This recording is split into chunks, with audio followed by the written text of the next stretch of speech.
This is our targets. ये पकड़ के हम चल रहे हैं और इसको सबको हमको विचार करके जाना है। दूसरा सेक्टर जो है वो एग्रीकल्चर का है, और एग्रीकल्चर में जो है उसके लिए अगर बढ़ावा देना है तो 5 बातें जरूरी है। इरिगेशन, पानी, और केवल पानी से नहीं होगा, water management, drip and sprinkler.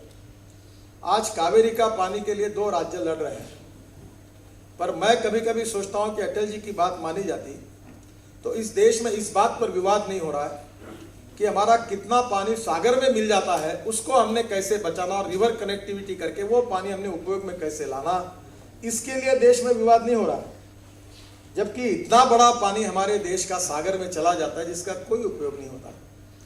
पर हमारे देश में अगर अटल जी की बात मानी जाती और रिवर कनेक्टिविटी अगर होती तो आज शायद कावेरी के पानी के लिए झगड़ा नहीं होता। बिल्कुल। मुझे बताइए कि इसराइल में मैं 6-7 बार गया हूँ, क्योंकि मैं एग्रीकल्चर में काम करता हूँ, biofuel, bio energy, solar energy, alternative energy में मैं खुद इंटरेस्टिंगली 8 साल से काम कर रहा हूँ। तो इसराइल में मैं मेरे यहाँ के 50 किसानों को लेकर गया था और उन्होंने ड्रिप के द्वारा, स्प्रिंकलर के द्वारा उनका उत्पादन 3 गुना बढ़ाया है। हमारे यहाँ अगर 1 हेक्टर में 15 से 20 क्विंटल अगर कपास होती है तो इसराइल में 60 क्विंटल होती है 1 हेक्टर में। उनके फ्रूट्स, सब्जियां, उसकी क्वालिटी देखो ग्रीन हाउस में कैसी होती है। तो technology and expertise is very essential. और अगर हम सही एक्सपर्टाइज और पानी का सही यूज करते हैं, उसमें सोल्यूबल फर्टिलाइजर, लिक्विड फर्टिलाइजर का उपयोग करते हैं, ड्रिप करते हैं, स्प्रिंकलर करते हैं, ग्रीन हाउस खड़े करते हैं, तो we can increase 3 times our agriculture production. Agriculture में पानी चाहिए, दूसरी बिजली चाहिए। देश के ग्रामीण क्षेत्र में 14-14 घंटे, 12-12 घंटे लोड शेडिंग है। अगर गाँव में अगर कंटिन्यूअस लाइन ही नहीं रहेंगी, मैं हमारे एक एग्रोटेक करके है, उसमें हम लोग हल्दी, तिखट, मसाले सब तैयार करते हैं। ऑर्डर है पर बिजली नहीं है, कंटिन्यूअस प्रोसेस है।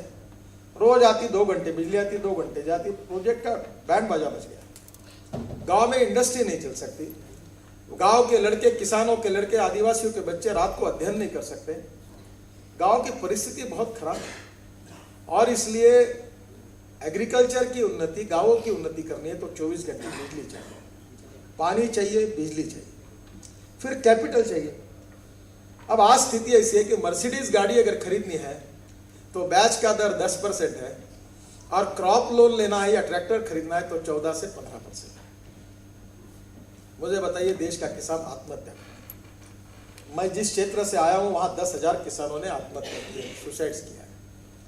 आज खेती इकोनॉमिकली वायबल नहीं है और मुझे इस बात का गौरव है कि कोई भी चीज फ्री ऑफ चार्ज देने के मैं विरोध में हूं, पर आग्रह से जो स्थितियां है उसको देखते हुए किसान को जिंदा रखने के लिए हमारी कर्नाटक की सरकार ने किसानों को 0% ब्याज से क्रॉप लोन देते हैं और बिजली मुफ्त दी है। हमारे मध्य प्रदेश की सरकार ने किसानों को 0% ब्याज से लोन दिया है, क्रॉप लोन दिया है, और हमारी छत्तीसगढ़ की सरकार ने 1% ब्याज से दिया है।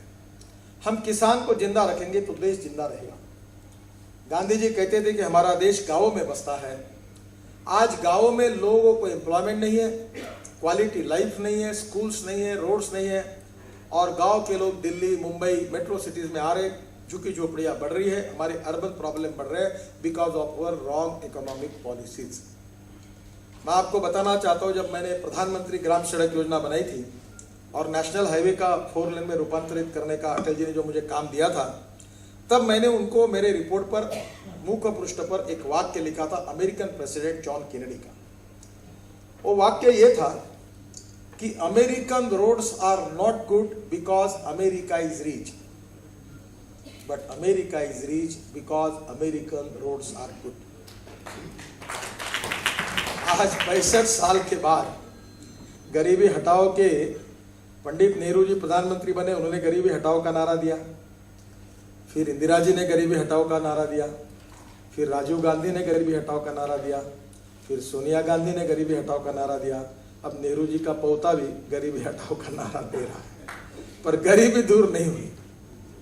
20 कलमी, 40 कलमी, 5 कलमी कार्यक्रम आए, 100 दिन में महंगाई कम करने के वादे हुए, गरीबों की बात हुई।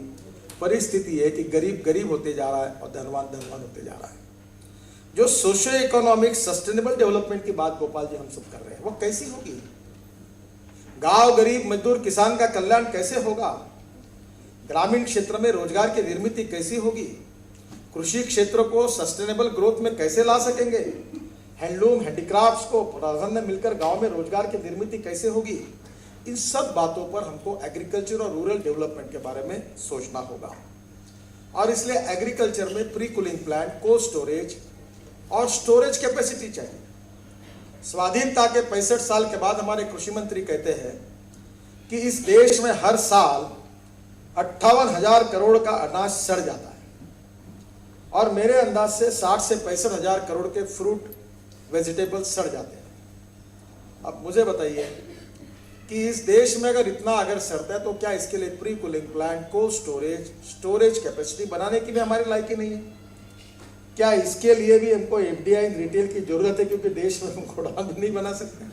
कितनी हास्यास्पद बात। इसको कभी प्राधान्य नहीं दिया, नहीं हमने इसके तरफ ध्यान ही दिया नहीं। एग्रीकल्चर और रूरल डेवलपमेंट को और वाटर को, इरिगेशन को हमने प्रायोरिटी नहीं दी। गांवों का सत्यानाश हुआ, बेरोजगारी की संख्या बढ़ी, गरीबी की संख्या बढ़ी और गांव से पॉपुलेशन शहरों की तरफ आई। आपको पता है कि हमने तय किया है कि इरिगेशन को हम सर्वोच्च प्राथमिकता देंगे, सिंचाई को। आज ये स्टेट सब्जेक्ट है और ये कुछ प्रोजेक्ट को जो कर रहे हैं उसमें भी बराबर पैसा नहीं मिलता। मेरे क्षेत्र में एक प्रोजेक्ट है जिसका मेरी कॉन्स्टिट्यूंसी है, वो गोसी खुद की चर्चा जो मीडिया में चल रही, मेरी कॉन्स्टिट्यूंसी है। मैं 5 जिलों से चुनकर आया हूँ। विदर्भ में मैंने उसको राष्ट्रीय प्रकल्प करके झगड़ा किया जब अभी मैं असेंबली का मेंबर हूँ। वहाँ 10,000 किसानों ने मेरे क्षेत्र में आत्महत्या की है। प्रोजेक्ट 900 करोड़ का था। राजीव गांधी जी ने 28 साल पहले भूमि पूजन किया और उस प्रोजेक्ट का आज कीमत 14,000 करोड़ रुपए खर्चा हुए हैं। 300 कॉन्ट्रैक्टर काम कर रहे हैं। किसानों के लैंड एक्विजिशन के पैसे जो कबूल किए वो दिए नहीं। वहाँ पुनर्वसन का काम बंद पड़ा है, प्रोजेक्ट स्टैंड स्टिल है। और इसलिए उस कॉन्स्टिट्यूंसी का मेंबर होने के नाते मेरे पास लोग मिले और मैंने पत्र लिखा कि इसका एलोकेशन तुरंत करिए और प्रोजेक्ट को पूरा करिए। तो 2 दिन चर्चा हुई कि मैंने क्या गुनाह किया। मैंने किसी 300 कॉन्ट्रैक्टर है, जो भी कॉन्ट्रैक्टर गलत काम करे वो मंत्री जाए, उसके ऊपर कार्रवाई करे, उसको जिसको जो करना है उसको ब्लैकलिस्ट करे, मुझे कोई लेना देना नहीं।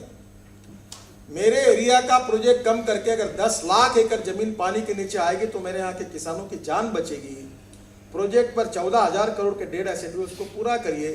ये कहना भी गुनाह हो गया तो मेरे समझ में नहीं आता कि मीडिया भी मुझे मार्गदर्शन करे कि अगर मैंने नहीं किया तो नई स्टोरी लगी। गडकरी होने के बाद भी किसान आत्महत्या कर रहे हैं। गडकरी क्या कर रहे हैं? अगर गडकरी कर रहे हैं तो क्यों कर रहे हैं? अरे क्या मतलब है, क्या कर रहे हैं, क्यों कर रहे हैं? ये क्या तमाशा है? और इसके लिए ये पत्र पर विवाद हो सकता है। इसका कारण मैं 10 पत्र लिखूंगा, 5 पत्र लिखे मैंने, 1 नहीं 5 नहीं 10 5 पत्र लिखे और 10 लिखूंगा कि मेरे एरिया के किसानों के आत्महत्या रुकनी चाहिए। जो किसान आंदोलन कर रहे भूमि ग्रहण का विषय को लेकर, उनका मुबदला मिलना चाहिए। जो पुनर्वसन का काम है वो पूरा होना चाहिए और 14,000 करोड़ के डेढ़ एसेट्स प्रोजेक्ट पूरा करके किसान को पानी मिलना चाहिए। जिसने भ्रष्टाचार किया उसके ऊपर 300 कॉन्ट्रैक्टर है, को कार्रवाई करो, ब्लैकलिस्ट करो, जो करना है करो। हमारे ही पार्टी में एमएलए ने और लोगों ने बाहर निकाला है। ऐसे 150 प्रोजेक्ट है महाराष्ट्र में।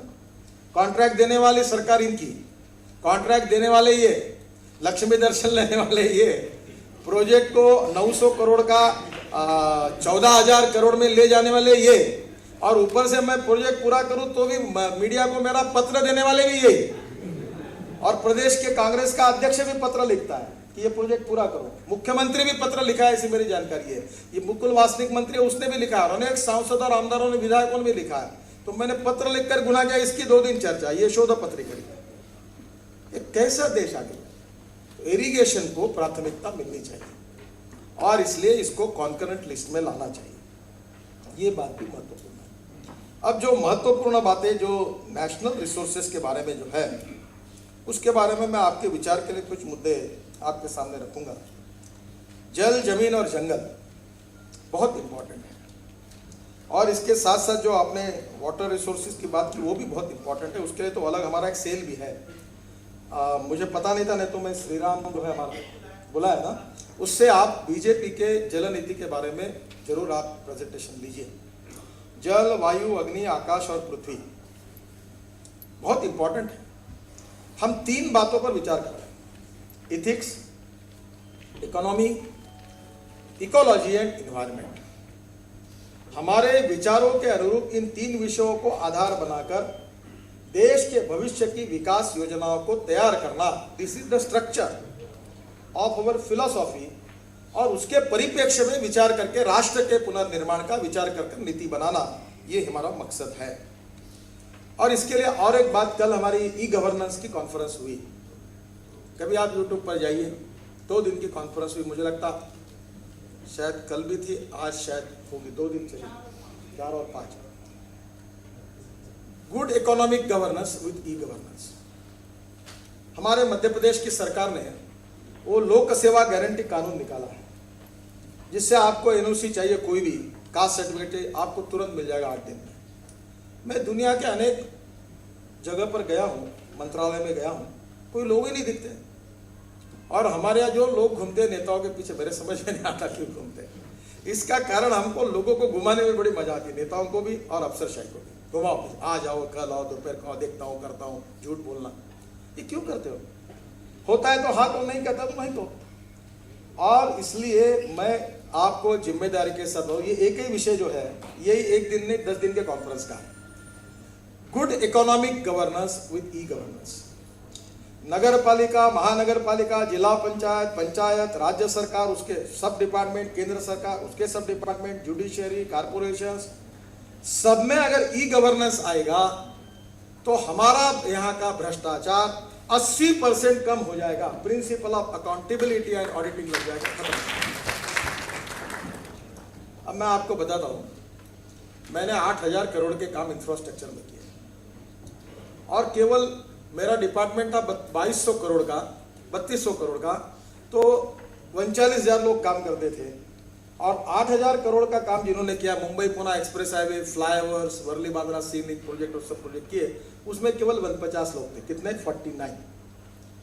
5 करोड़ रुपए सरकार ने दिए, 4,000 करोड़ हमने कैपिटल मार्केट से खड़े किए, और जो काम है उसके पैसे भी वापस हो गए।